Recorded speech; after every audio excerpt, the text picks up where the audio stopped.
19 साल की निकिता आप्टे कॉलेज से क्लासेस से घर नहीं पहुंचती। मैडम कल निकिता कॉलेज आई थी, मैं उससे मिली भी थी। गायब होने के 2 दिन बाद 29 अप्रैल को निकिता की लाश जंगल में एक पेड़ से लटकी मिलती है। ताई सुसाइड नहीं कर सकती। पिछले 1.5 साल से मेरा उसका अफेयर चल रहा था। निकिता की बेस्ट फ्रेंड आरती तांबे भी विनीत को चाहती है और उसे लेकर निकिता और आरती के बीच इस कदर झगड़ा हुआ कि दोनों सहेलियां पिछले 3 महीने से एक दूसरे से बात तक नहीं कर रही।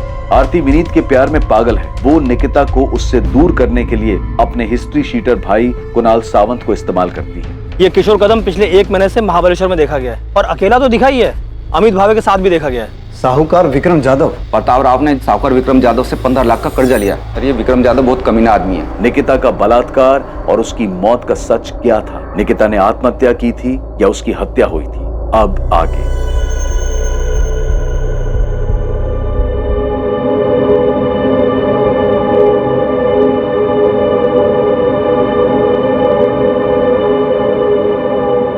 इंसानी दिमाग के बारे में सिर्फ एक चीज निश्चित है और वो है उसकी अनिश्चितता। इच्छा और स्वार्थ इंसान की सोच को किस हद तक गिरा सकती है, इसकी कल्पना कर पाना भी असंभव है। वो क्या चीज है जो इंसान के दिमाग को गलत काम, जुर्म करने के लिए उकसाती है, ये कह पाना मुश्किल है।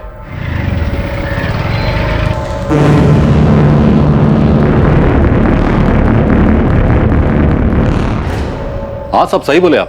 प्रताप राव मेरे से कर्जा लिया था, लेकिन उसमें क्या, ये तो मेरा धंधा है। जैसे अभिजीत वाघमारे, उसे भी कर्जा दिया था ना तुमने। आप उसके कर्जे को प्रताप राव के कर्जे से जोड़कर क्या खिचड़ी पका रहे हो? खिचड़ी तुम्हें समझ तो आ गई हो, बस नाटक कर रहे हो। चुपचाप चलो हमारे साथ।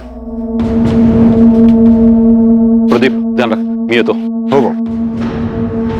हाँ, मैंने धमकी दी थी मैडम, पर वो धमकी नहीं थी, बस बातचीत थी। हमारे भी बातचीत करने के तरीके से तू अच्छे से वाकिफ होगा कुणाल, काफी बार अंदर जो गया है। मैडम बता तो रहा हूँ, आरती विनीत से बहुत प्यार करती थी, विनीत भी उसको पसंद करता था, खाली निकिता की वजह से छुपा रहा था। निकिता भी कम नहीं थी मैडम, विनीत को कब्जे में करके रखा था उसने, फंसाया था उसको। देख, मेरे को बिल्कुल पसंद नहीं है कि तू एक साइड में मेरी बहन के साथ लाइकिंग खेले और दूसरी साइड में वो निकिता के साथ चक्कर चलाए। कुणाल प्लीज समझ ना, मैंने निकिता को कमिट किया है। बट हो गया अभी वो। देख, मेरी बहन आरती तेरे से बहुत प्यार करती है, उसका दिल नहीं दुखना चाहिए। और निकिता को कैसे बाहर करना ये अब तू देख। आज से तेरा सारा लाइकिंग मेरी बहन के लिए रहेगा, समझा? और अगर ऐसा नहीं हुआ ना तो मेरे को बहुत बुरा लगेगा, और तेरे को मालूम है मेरे को बुरा लगेगा तो मैं क्या करूंगा। मैडम, प्यार का मामला था इसलिए प्यार से ही निपटाया था। तो चिंता मत कर, हम भी तेरे से प्यार से पूछेंगे, बस इतना ध्यान रखना हमें बुरा ना लग जाए। मैं कुछ समझा नहीं प्रदीप, तुम क्या कहना चाहते? अरे पुलिस जाधव भाव को उठा के ले गई है पूछताछ करने के लिए। लेकिन क्यों? तुम्हारी लड़की के केस में प्रताप भाव तुमको चलना पड़ेगा, समझाना पड़ेगा उन लोगों को। हाँ साहब, देखा मैंने इस आदमी को, ये अपनी दुकान पे आया था अमित भाव से मिलने, फिर अमित भाव इसको तुरंत लेके बाहर चले गए थे। यहाँ नहीं, मेरे पीछे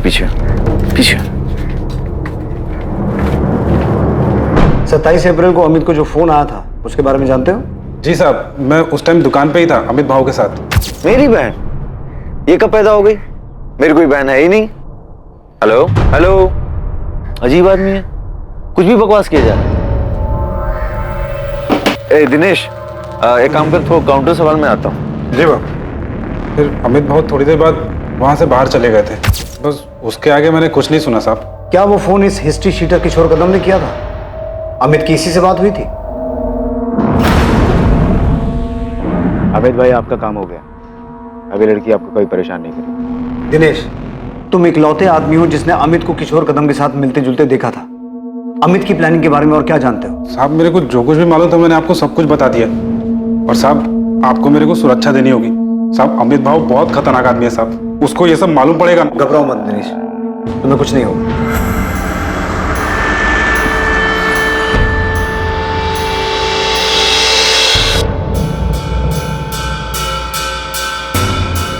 मोहिते, माने, मैंने महाबलेश्वर पुलिस को फोन कर दिया है, अभी निकलो, अमित भावे को उठा के लाओ। जी सर।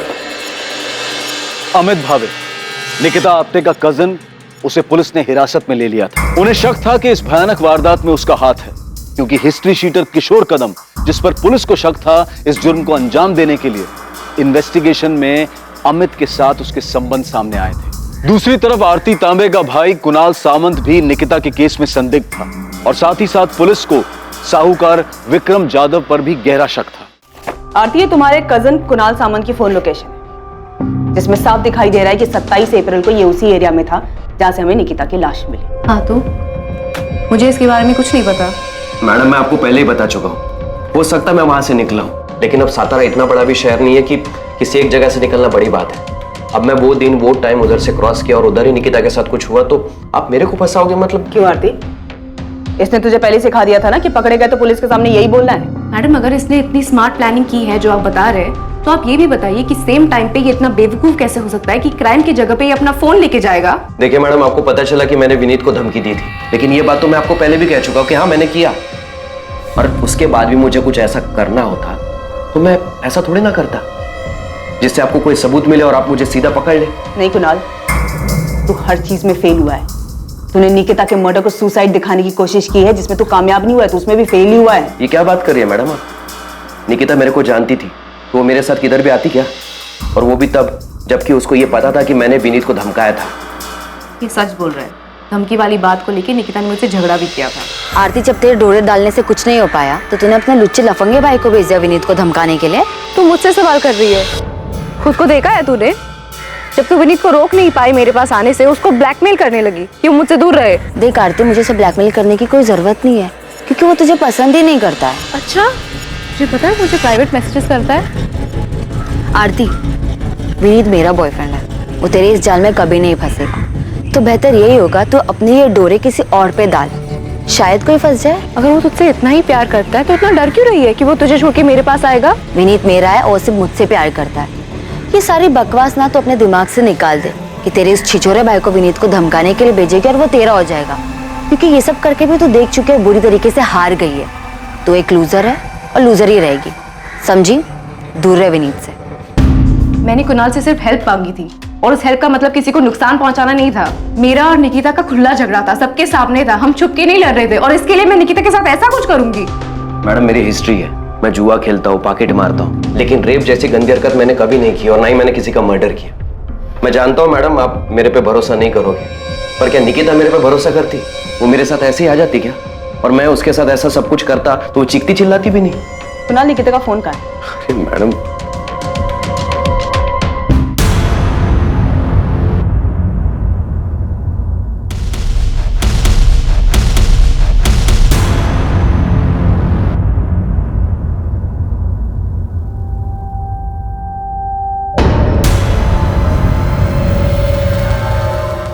हमारे पास सबूत है कि 27 अप्रैल को जब निकिता का रेप और मर्डर हुआ था तो क्राइम सीन के आसपास ही था। मैडम, उस दिन मैं किसी काम से वहां गया होऊंगा, पर मैं निकिता को नहीं मिला। मैंने उसके साथ कुछ भी नहीं किया मैडम, मैं सच बोल रहा हूँ। ये एक लव ट्रायंगल था जहाँ पे हम एक दूसरे के खिलाफ थे, दुश्मन थे, हम एक दूसरे के झगड़ा करते थे हम एक दूसरे के साथ, लेकिन फिर भी मैं कुणाल को निकिता के पीछे नहीं भेजूंगी। इतनी सी बात आपको समझ नहीं आती? नहीं आ रही है, क्योंकि ये झूठ है आरती। सच ये है कि तूने इस गुंडे को भेजा था विनीत को धमकाने के लिए कि ये निकिता से दूर है, लेकिन ऐसा हुआ नहीं। सच ये है कि निकिता अब जिंदा नहीं है, ये बताने के लिए कि ये गुंडा कई बार गया तो उसे धमकाने के लिए। सच ये है कि निकिता जिंदा नहीं है, बताने के लिए कि उसका रेप और मर्डर इसी कुणाल ने किया है। और इन सब के बावजूद तेरी सारी दलीलें झूठी साबित होती है, क्योंकि जब ये सब हुआ था तू क्राइम सीन के पास था। तुम दोनों से ना बहुत प्यार से बात कर ली है मैंने, तुम दोनों को प्यार की भाषा पच नहीं रही है। मोहिते, डाल इसको जेल में और तब तक कूद जब तक सच बाहर नहीं आ जाता है। अरे मैडम, मेरी बात तो सुनिए।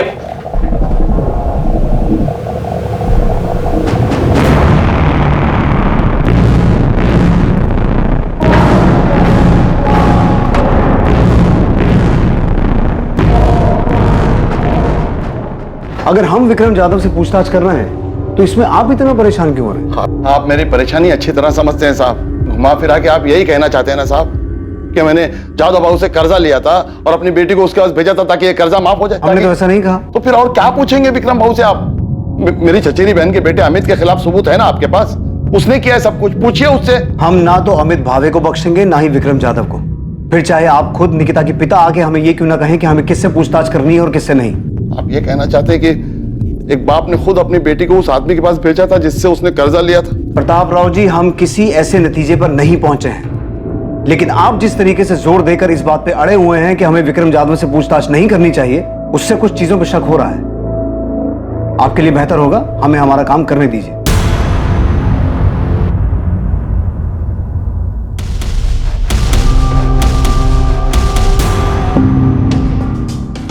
अलका और अभिजीत के सुसाइड करने के बाद मैं माना था मैं गलती किया था, एक जानवर जैसा। जानवर जैसा नहीं, तू जानवर ही है विक्रम जाधव। हाँ साहब, मैं माना मुझे वैसा नहीं करना चाहिए था। जिस बात से बाद में तो अदालत में मुकर गया कि तूने अलका वाघमारे के साथ ऐसा कुछ किया था, और वो बेचारी भी मरने से पहले सब कुछ छोड़ के नहीं गई जिससे तुझे तेरे किए की सजा मिले। सूर्य, हमारे पास इस बात के पुख्ता सबूत थे कि अलका वाघमारे को विक्रम जाधव की कोठी के बजाय फ्लैट पे बुलाया गया अकेले, जो कि मानदेव चौक में है। हमने विक्रम जाधव को अरेस्ट भी किया और उसने यही कहा कि उसने कभी पैसों को लेकर अलका या उसके पति पे दबाव नहीं डाला। मूल तो छोड़ो, 2 साल से ब्याज भी नहीं दे पा रहे थे, जिसका इसने फायदा उठाया, और जब ये नहीं टूटा तो हमने इसके राइट हैंड प्रदीप को तोड़ा।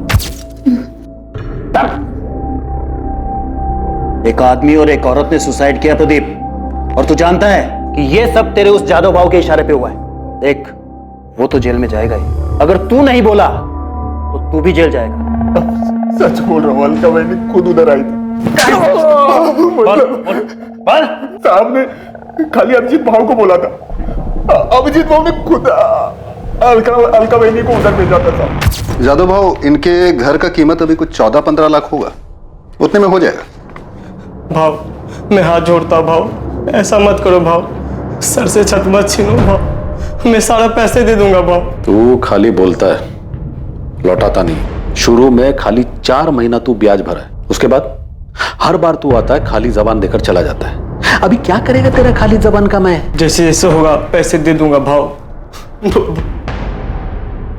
ठीक है, अभी अगर तू ये जबान और दुहाई देने की बात छोड़कर कुछ और देने की बात करे तो मैं तेरा थोड़ा बहुत ब्याज, थोड़ा बहुत क्यों, बहुत सारा पैसा भी माफ कर सकता हूं। जादव भाव ने खाली प्रपोजल दिया था, कोई जबरदस्ती नहीं की थी। प्रपोजल नहीं कहते इसे, इसे कहते हैं मजबूरी का फायदा उठाना, समझा? जिस दिन तेरे सेठ ने अलका के साथ ये सब कुछ किया था ना, उसी दिन अलका और उसके पति अभिजीत ने सुसाइड कर लिया था। पाड़ेकर, तुम्हें क्या लगता है निकिता के केस में भी यही हुआ होगा? इस विक्रम जाधव ने निकिता के बाप को प्रपोजल दिया, विक्रम ने निकिता के साथ जबरदस्ती की, और 100% यही हुआ होगा। नहीं तो एक सीधी सादी पढ़ने लिखने वाली लड़की जिसकी लाइफ में कोई प्रॉब्लम नहीं है, वो भला अचानक सुसाइड क्यों करेगी? पता नहीं, लेकिन मुझे यकीन है कि ये सुसाइड नहीं, मर्डर है। फिर बोल नहीं सकता, मगर ये कंफर्म है कि ये आदमी औरतों के मामले में घटिया है। साहब, मैं मानता हूं मैं गलत किया, पर अभिजीत और अलका के बाद आई शपथ मैंने ऐसा कुछ नहीं किया। और ऊपर से जब मेरे को पता चला कि प्रताप राव के साथ ऐसा कुछ हुआ है, तो मैंने सामने से खुद जाकर उसका कर्जा माफ किया। तो तू अब धर्मात्मा बन गया है जो सामने से जाके माफ किया? नहीं साहब, मैं धर्मात्मा नहीं बना साहब, मैं डर गया था। जब मुझे पता चला कि प्रताप राव के लड़की ने सुसाइड की करके, तो मेरी हालत टाइट हो गई। मैं समझ गया कि ले दे के प्रताप राव के कर्जे की बात सामने आएगी तो मेरी भी हिस्ट्री खुल जाएगी।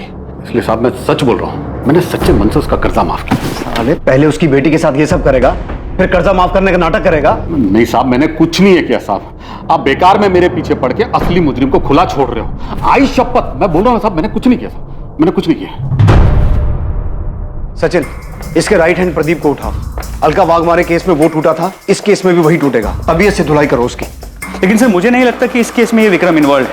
अलका वाघमारे केस में विक्रम ने अलका का यूज किया और उसके बाद अलका और उसके पति ने सुसाइड किया। लेकिन सर, इस केस में सचिन, मैं जानता हूं तुम्हें लगता है ये सुसाइड नहीं मर्डर है, लेकिन अगर कोई इस केस को सुसाइड की शक्ल देकर मर्डर को छुपा सकता है, तो सुसाइड को कवर अप करने के लिए कोई इस केस को मर्डर की शक्ल भी दे सकता है। ये जादव बहुत घटिया इंसान है। ब्याज कम करने के नाम पर अभिजीत वाघमारे को उसकी बीवी को अपने पास बुलाने का प्रपोजल दे सकता है, तो ये भी कर सकता है। ऐसे वाहियात इंसानों की फितरत कभी जाती नहीं। इसे लगा ही नहीं होगा कि निकिता सुसाइड कर सकती है। इसे क्या, निकिता के बाप को भी नहीं लगा हो। बाहर वाले लोग जो बातें बना रहे हैं तो अलग, पर मालती, शिवम, तुम लोग मुझसे ऐसे घटिया सवाल कैसे कर सकते हो कि मैंने निकिता को जादव के पास भेजा था? तुमको लगता है कि मैं ऐसा करूंगा? और आपको क्या लगता है ताई सुसाइड क्यों करेगी? उस आरती की वजह से। उसने सुसाइड नहीं किया है, ये सब उस कमीने अमित भावे ने किया है। उसने पुलिस को झूठ बोला है कि उसको गुमनाम फोन आया था। ये सब उस हिस्ट्री शीटर किशोर कदम ने किया है। पुलिस उस किशोर कदम को पकड़ नहीं पा रही है, इसलिए अपने आप को बचाने के लिए विक्रम की बलि चढ़ाना चाहती है।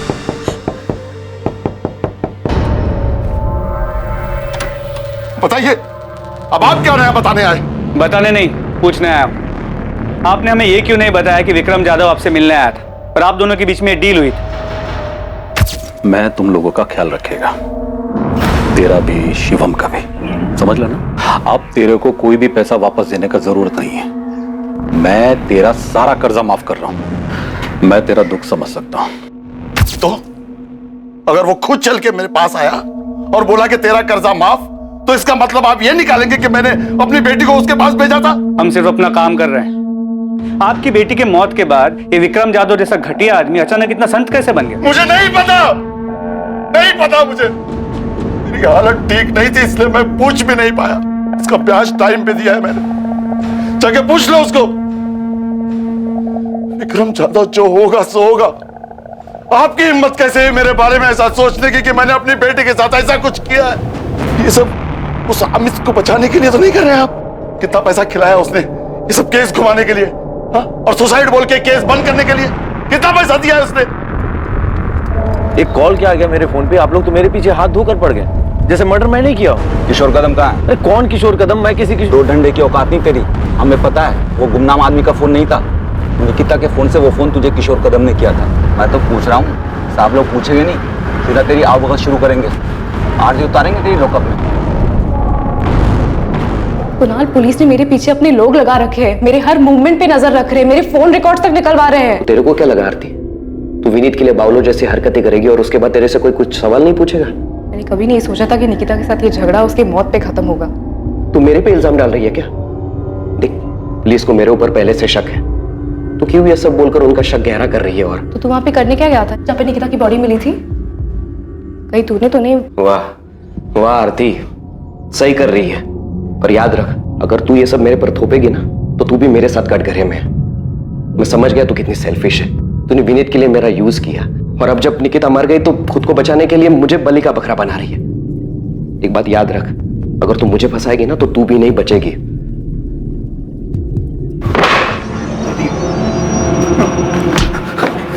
पिछली बार तू बच गया था, इस बार नहीं बचेगा। मैं सच बोल रहा हूं, तेरी लाश तक नहीं मिलेगी। जब मैंने पिछली बार सब सच बता दिया, भाव ने क्या किया, तो अभी मैं झूठ क्यों बोलूंगा साहब? कसम से साहब, वो लड़की उधर अगर आई भी होगी और भाव ने उसके साथ कुछ किया भी होगा तो मेरे को नहीं मालूम। तेरे भाव ने प्रताप राव का कर्जा क्यों माफ किया, वो भी निकिता के मरने के बाद? जितना मुझे मालूम है, भाव लड़की के मरने के बाद बहुत डर गया था। उसको वो अलका वाघ मारे वाला मामला याद आ गया था। अभी अगर भाव और प्रताप राव किसी खोपचे में कोई डील किए होंगे तो मेरे को नहीं मालूम। निकिता का फोन कहाँ है? नहीं पता साहब। निकिता उधर मेरे सामने नहीं आई होती तो मैं फोकट में इतना मार खाता, झूठ बोलता वो भी भाव को बचाने के लिए। ये दुकान में काम करने वाले दिनेश को खड़ा करूं तेरे सामने, बुलाऊं उसे? वो भी बोलेगा और तेरे कॉल रिकॉर्ड्स भी यही बोलेंगे कि तेरी किशोर कदम से बातचीत हुई थी। सर, मैं मानता हूं कि किशोर से मेरी बात उसे बातचीत नहीं, उसे साजिश कहता है, जो तूने किशोर के साथ मिलके की थी, कि पहले निकिता का रेप करना और फिर उसे पेड़ से लटका देना। बोल, यही प्लानिंग की थी ना तूने? नहीं सर, मैंने किशोर कदम को हायर किया था सिर्फ प्रताप मामा को धमकाने के लिए, ताकि वो मेरी जमीन मुझे वापस कर दे, और जो केस कोर्ट में चल रहा है वो केस कोर्ट के बाहर ही खत्म हो जाए। केस तो बहुत लंबा चलेगा और बहुत भारी पड़ेगा तुझ पे। सिर्फ धमकी देने के लिए हायर किया था उसे, तो प्रताप राव को धमकी दी उसने? सर, मुझे नहीं पता कि काम किया कि नहीं किया, लेकिन निकिता को नुकसान पहुंचाने जैसी कोई बात नहीं हुई थी। बाऊ, खाली धमकी देने से कुछ नहीं होगा। उनको मालूम हो जाएगा धमकी तुम दिलवाए। पहले से कितना लुच्चा है तुम लोगों का, मालूम नहीं है तुमको? अब लेकिन ऐसा कुछ और नहीं करने का है, सिर्फ धमकी देना है, सिर्फ धमकी। तो अभी बोले ना उसका एक बेटा है, एक बेटी है, दोनों में से किसी एक को। अरे नहीं, ऐसा कुछ नहीं कराना है। ठीक है, फिर खाली धमकी का 1 लाख लगेगा, 50 एडवांस। और एक बार धमकी देने से कुछ नहीं होगा, कम से कम 3-4 बार देनी पड़ेगी, तब जाके असर होगा। ठीक है, ये रहा एडवांस, और याद रहे, सिर्फ धमकी देनी है, सिर्फ धमकी। किशोर कदम कहाँ है? सर, मुझे नहीं पता कहाँ है। तूने निकिता को इसलिए टारगेट किया था ना कि तूने उसे सेटलमेंट करवाने के लिए फोन किया था और उसने तुझे उल्टा सुना दिया? नहीं सर, मैंने ऐसा कुछ भी नहीं करवाया, और किशोर को सिर्फ मैंने जबानी धमकी देने के लिए कहा था। और तुझे क्या लगा वो इतना दूध का दूल्हा है कि तू जितना कहेगा वो उतना ही करेगा। साले रेप की हिस्ट्री है उसकी। किशोर कदम का फोन कब से बंद है? जब से क्या? जब से निकिता के नंबर से मेरे नंबर पे फोन आया था तब से उसका नंबर बंद है। तुझे उस दिन फोन किशोर ने किया था, अपने फोन की बजाय निकिता के फोन से। उल्टा तुझे टोपी पहना गया वो, है ना? तो मुझे भी उस दिन 1 मिनट के लिए ऐसा ही लगा था कि कहीं किशोर ने कोई अलग कांड तो नहीं कर दिया, लेकिन मैं सच कह रहा हूं, उस दिन फोन पर किशोर नहीं था। अजीब आदमी है, कुछ भी बकवास किया जा रहा है। मुझे बाद में ठनका कि कहीं किशोर ने मुझे फंसाने की कोई चाल तो नहीं चल दी। सर मैं बहुत घबरा गया था। मैंने किशोर को फोन किया, उसका फोन बंद आ रहा था सर, आज तक बंद है। तो तू उसी टाइम समझ गया था कि बहन मतलब निकिता, और किशोर ने 100% उसके साथ कुछ किया है। उस दिन किशोर को सिर्फ मैंने धमकी देने के लिए कहा था और कुछ नहीं। और जो फोन पे आवाज थी सर वो किशोर की नहीं थी। सर मैं सच कह रहा हूं, मैं झूठ नहीं कह रहा। उस समय तक सारे नंबर मेरे मोबाइल में ट्रांसफर नहीं हुए थे और किशोर को सिर्फ मैंने धमकी देने के लिए पैसे दिए थे। अच्छा, मतलब वो रेप और मर्डर उसने अपने मन से किए थे। चल मान लिया हमने कि तू बहुत ही शरीफ आदमी है। जा महाबलेश्वर जा अपने घर, जा आराम कर, जा जा। जब तक किशोर कदम मिल ना जाए ना, इसकी खूब सेवा करो, दिल से सेवा करो। निकिता के साथ जो कुछ भी हुआ है यही साला उसकी जड़ है। सर मैं सच कह रहा हूं, मैंने कुछ नहीं किया सर।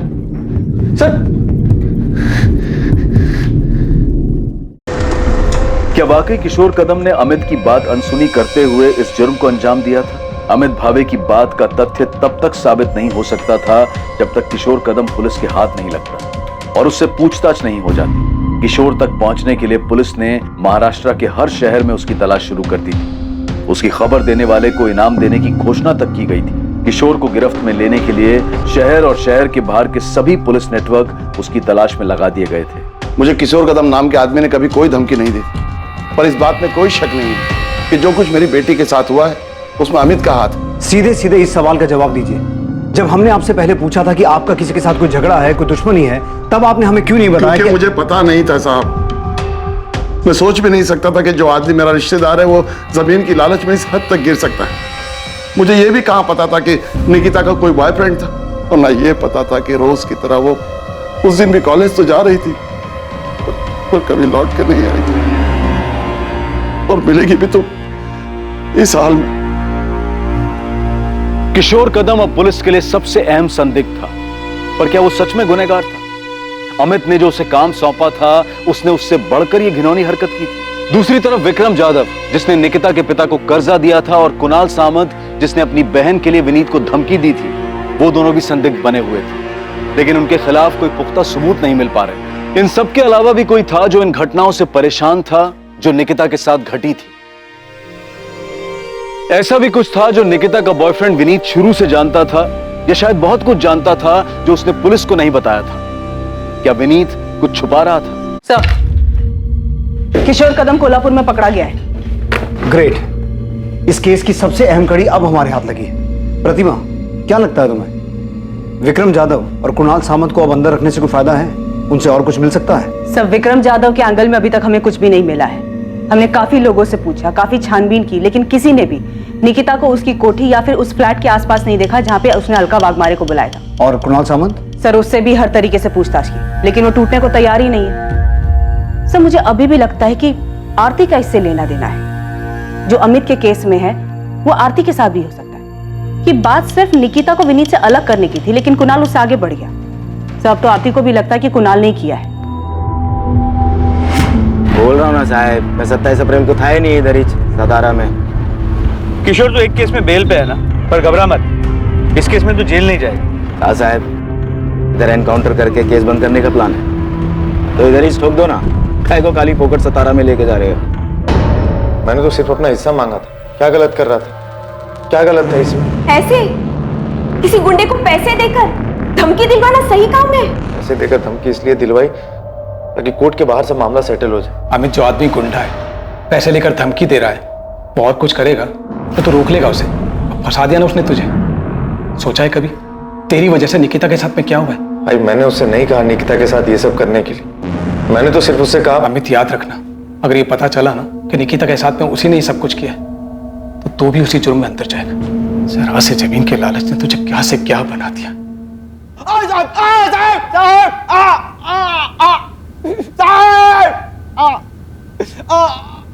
तीन दिनों तक लगातार पूछताछ और मार खाने के बावजूद किशोर कदम ये कबूल करने को तैयार नहीं था कि उसने ये जुर्म किया था।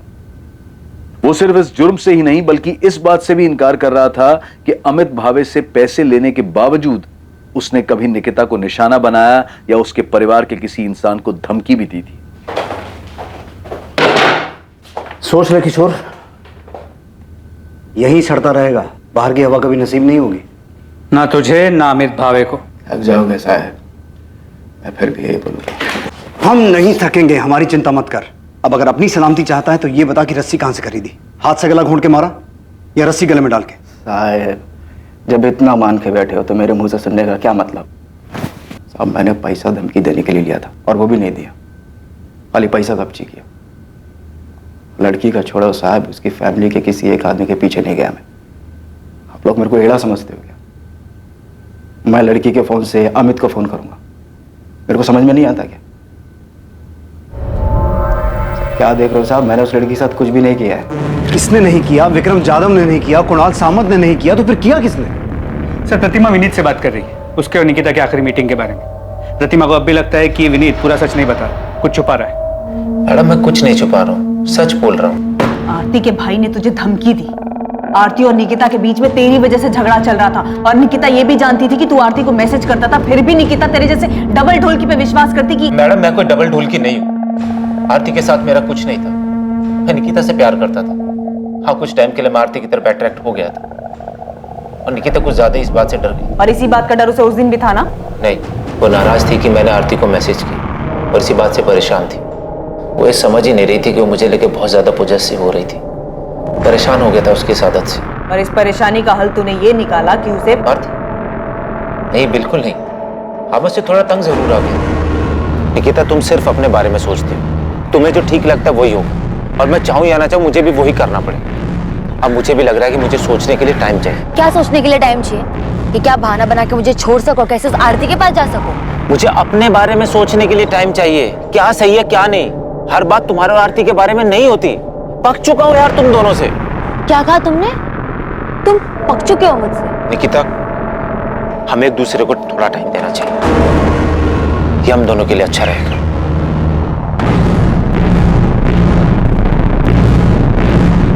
Bye bye.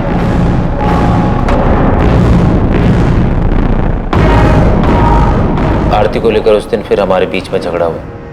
निकिता भी थोड़ी अपसेट हो गई थी, मैं भी परेशान हो गया था, इसलिए मैंने निकिता को उसके बाद कॉल नहीं की।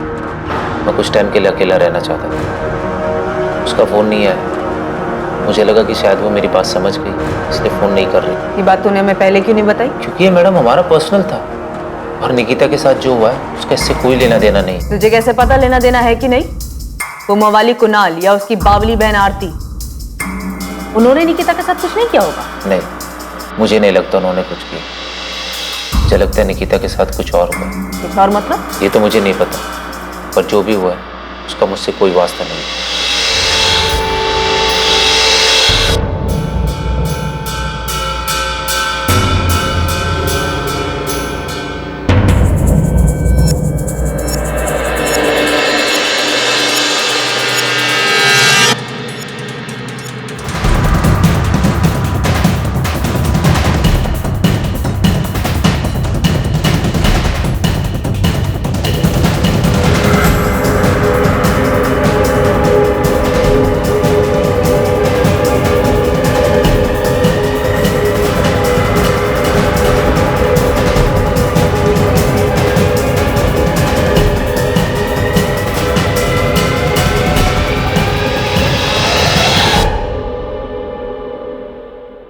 मुझे लगता है कि हम इस बात पे अटक गए हैं कि निकिता का मर्डर हुआ है, जो कि इन सस्पेक्ट में से किसी ने अपना मकसद पूरा करने के लिए किया है। प्रतिमा फिर से ये मत कहना कि तुम्हें अब भी लगता है कि ये सुसाइड का केस।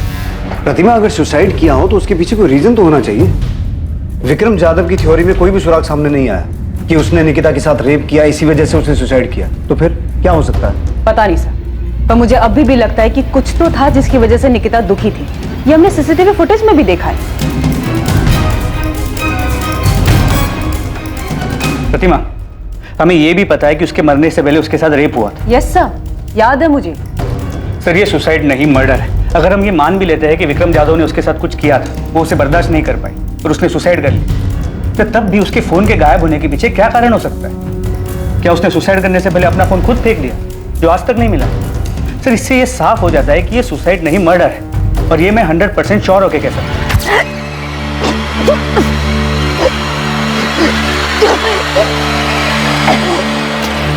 सर निकिता को रस्सी से गला घोट के मारा गया और फिर उसी रस्सी से उसे पेड़ से लटका दिया गया। इसीलिए उसके गले पे सिर्फ रस्सी का निशान, और पेड़ पे लटकाने की वजह से उसकी गर्दन की हड्डी टूट गई, जो हमें कंफ्यूज कर रही है। सर क्राइम सीन पे निकिता का फोन नहीं मिला है, जिससे ये साफ होता है कि जिसने भी निकिता को मारा है वो उसका फोन अपने साथ लेकर चला गया। पर ये हो कौन सकता है? सारे हिस्ट्री शीटर्स को हमने तोड़ा है, उन पर नजर रखे हुए हैं, उनमें से कोई नहीं है, तो फिर है कौन? इस केस में अपराधी कौन था या फिर कौन थे, ये पता लगाना बहुत मुश्किल हो रहा था। हर एक एंगल के खुलने के बावजूद निकिता की मौत के पीछे के मकसद तक पहुंच पाना लगभग नामुमकिन सा लग रहा था। अब केस ठंडा पड़ चुका था, महीनों गुजर चुके थे। 27 अप्रैल 2019 को इस जुर्म को अंजाम दिया गया था और अब अक्टूबर 2019 आ चुका था। लेकिन अचानक इस केस को एक नई दिशा मिलने वाली थी, एक नया रास्ता खुलने वाला था।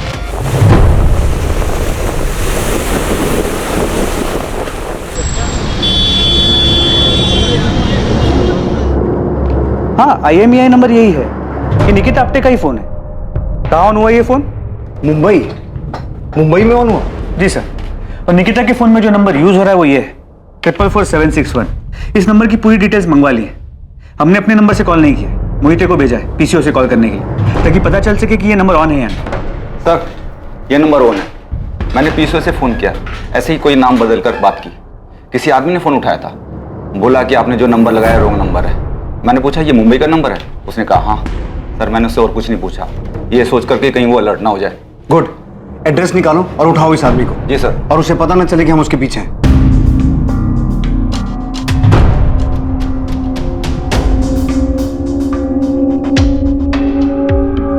सर नंबर किसी अविनाश मोरे के नाम पर रजिस्टर्ड, कांदिवली का एड्रेस। फौरन मुंबई के लिए निकलो और इस आदमी को उठा के लाओ।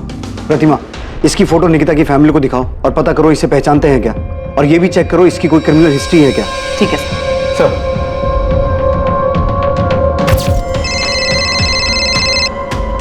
हाँ प्रतिमा, इस अविनाश मोरे का कुछ मिला? नहीं सर, निकिता की फैमिली भी इसे नहीं पहचानती, उन्होंने तो इसका नाम तक नहीं सुना।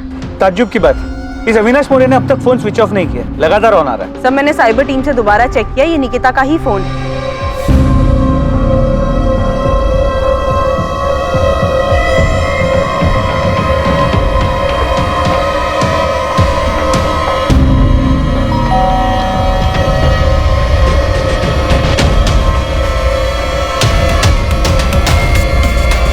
जी अविनाश मोरे। जी भाई हूँ।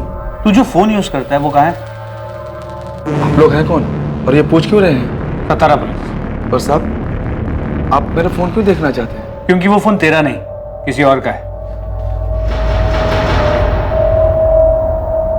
नहीं, ये तेरा फोन नहीं। साहब ये मेरा ही फोन है। तेरा नंबर 44761 3 दिन पहले एक फोन में एक्टिव हुआ था, वो फोन कहाँ है? साहब लेकिन हुआ क्या है? 3 दिन पहले तेरा नंबर जिस फोन में एक्टिव हुआ था वो फोन सतारा के निकिता आप्टे का है, जिसका 6 महीने पहले रेप और मर्डर हुआ है। वो सब तो मुझे पता नहीं है, लेकिन इसी फोन में मैंने 3 दिन पहले सिम डाला था। अविनाश वो फोन ऐसे नहीं, ऐसे दिखता है। सर इसे लॉकअप में ले जाके पूछते हैं, तब याद आ जाएगा इसे। अरे साहब इसमें याद क्या करना, मैं सच कह रहा हूँ साहब। साहब मेरा फोन खराब हो गया था, डिस्प्ले गया था उसका, मैंने उसे बनने के लिए डाला था, और राजू की दुकान से काम चलाने के लिए ये फोन मैंने 1000 रुपए का खरीदा था। चल राजू के दुकान पे ले चलो। हाँ चलो साहब। चल राजू, इनको बताओ कि ये फोन मैंने तुमसे ही खरीदा था ना? हाँ साहब, ये फोन मैंने ही बेचा था उसको। इस फोन का जो IMEI नंबर है वो उस लड़की के फोन का है जिसका सतारा में 6 महीने पहले रेप और मर्डर हुआ। IMEI नंबर सेम है, लेकिन उसका फोन ये था। हमारे पास एक कंफर्मेशन है कि निकिता के फोन का मॉडल ये है, और हमने ये भी कंफर्म किया कि इस फोन का जो IMEI नंबर है वो निकिता के फोन का। साहब ये जो आप फोटो दिखा रहे हैं ना फोन का, ये बिकने के लिए आया था मेरे पास, मैं ही खरीदा था। किससे खरीदा था? ऐसे ही चलते फिरते एक बंदा आया था बेचने के लिए। मेरे को ये फोन बेचने का है, बंद पड़ा है, चल नहीं रहा। चल ही नहीं रहा है? नहीं। अरे भाई इसका तो बॉडी भी डैमेज है, मेरे भी किसी काम का नहीं, खरीद के करूंगा क्या इसको? अरे देख लो, मोबाइल का दुकान है, कुछ काम आ जाएगा आपके। जो भी दोगे चलेगा मेरे को। मैं बोला 200 रुपए से ज्यादा नहीं देगा, वो बोला ठीक है और बेच के चला गया। तो फिर वो टूटा हुआ फोन का है और उस फोन का EMI नंबर इस अविनाश के फोन में कहाँ से है? ये फोन का बॉडी एकदम डैमेज हो गया था, बैटरी वैटरी सब ठीक था, तो मैंने बाहर का बॉडी निकाल के फेंक दिया और अंदर का माल मटेरियल जुगाड़ करके ये फोन में फिट कर दिया। तुम्हें ये फोन किसने बेचा? उसका नाम क्या है जिसने बेचा? नाम तो याद नहीं साहब, 1-2 महीना हो गया अभी। देख राजू, हमें वो आदमी चाहिए और अगर वो नहीं मिला ना, हम तेरी जन्म पत्री बना देंगे कि तूने 17 में उस लड़की के साथ रेप और मर्डर किया। खाली पीली मेरे को काय को फंसा रहे साहब, मैं तो खाली फोन खरीदा था। जिसने फोन बेचा उसका हुलिया याद है? साहब याद करने की कोशिश करता हूँ साहब। नहीं, ये भी नहीं, ये नहीं, ये था ना? नहीं साहब, ये भी नहीं था। जैसा वो साहब बोले ना वैसा मैं आपको उसका हुलिया बताने को तैयार हूँ। सच्ची साहब, जितना याद है सब बताऊंगा, बिल्कुल नहीं घुमाऊंगा, कसम से।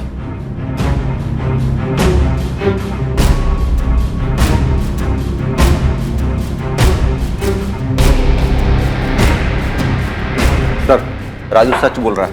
उसे जितना याद था उसने पूरी ईमानदारी के साथ याद करके स्केच बनवाया। ठीक है, फिर भी यहाँ मुंबई पुलिस को बोलता हूँ इस राजू पे नजर रखें और तुम पता करो कि निकिता के पहचान में कोई है जो स्केच वाले आदमी को जानता है। ठीक है सर। स्केच को तुम्हारे फोन और मेल दोनों पे भेजा। ये नहीं पता कि ये स्केच उस फोन बेचने वाले आदमी से कितना मिलता। तुरंत इस स्केच को सभी जगह भेजो और पता करो कि स्केच से मिलता जुलता दिखने वाला भी कोई आदमी है। यस सर, मैं सभी जगह सर्कुलेट कर देती हूँ। राजू की मदद से जो स्केच बनाया गया वो उस आदमी की शक्ल के काफी नजदीक था जिसने राजू की दुकान पर निकिता का मोबाइल बेचा था। वो आदमी वास्तव में मौजूद था और यकीनन सतारा में ही था।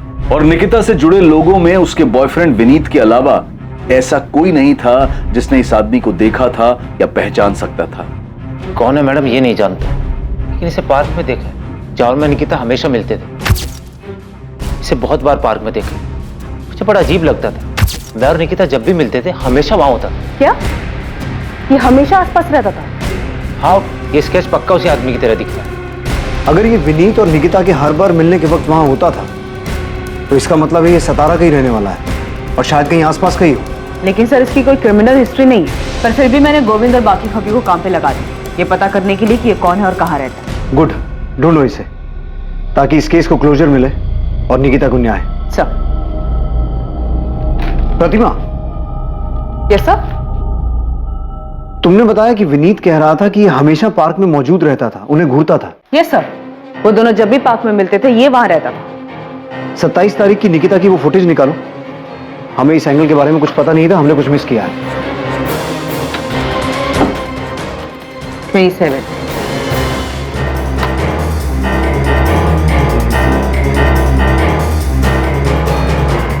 ये निकिता निकली, इसके पीछे तो नहीं दिख रहा है। एक काम करो, निकिता के दिखने से 5-10 मिनट पहले का फोटो चेक करो।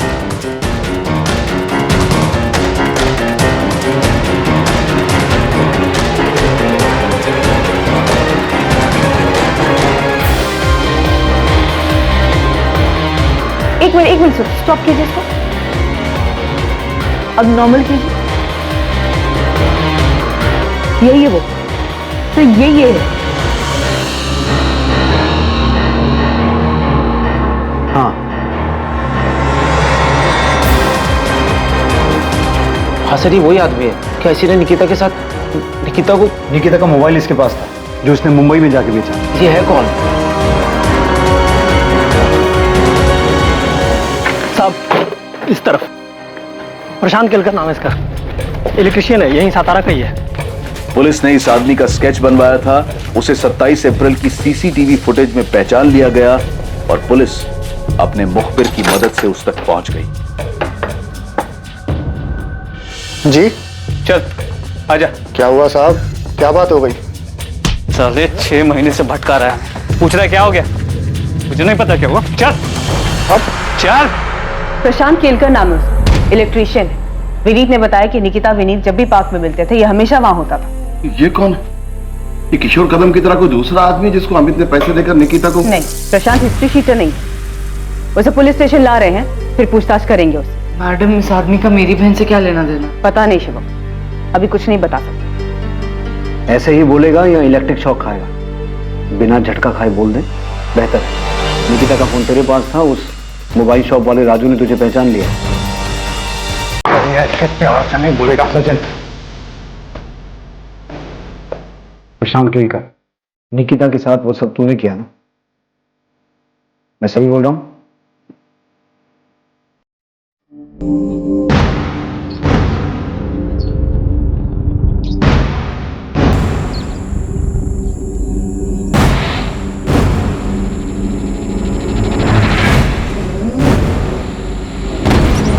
जी आप निकिता है ना? हाँ, क्यों? आपसे कुछ जरूरी बात करनी है। क्या बात करनी है? आप हो कौन? तो मैं आपके पापा को जानता हूँ। पहले बताओ तो सही, आप हो कौन? क्या बात करनी है आपको? ये क्या कर रहे हैं?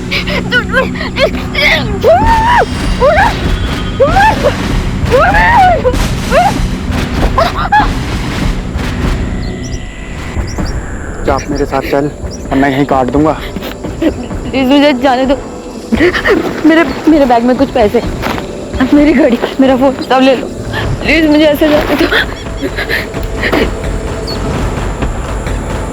मुझे ये सब कुछ नहीं चाहिए, मुझे सिर्फ तू चाहिए, सिर्फ तू। कब से तेरे पीछे हूँ, आज जाकर मिली है तू।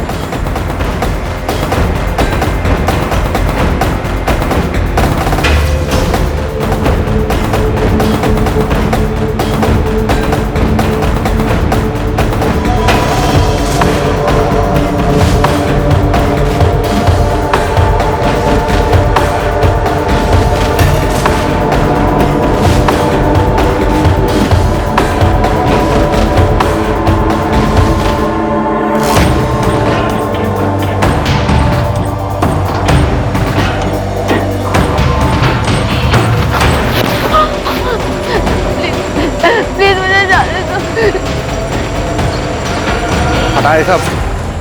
मुझे तेरे को वैसे देखना है जैसे मैं तेरे को सपने में देखता हूँ। प्लीज प्लीज मुझे जाने दो, मुझे अपने घर जाना। जाने दूंगा, बस एक बार मेरे को। क्या एक बार?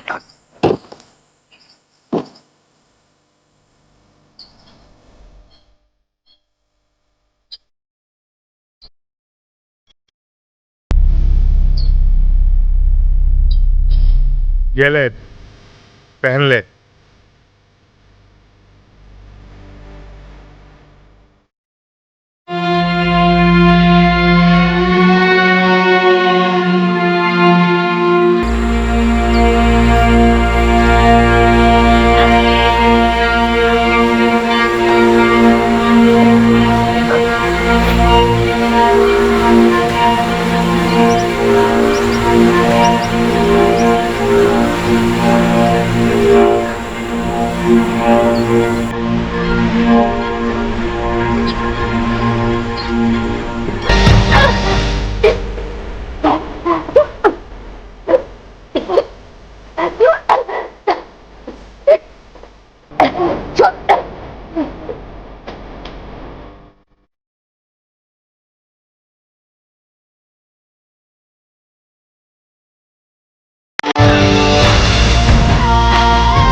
बस यूं ही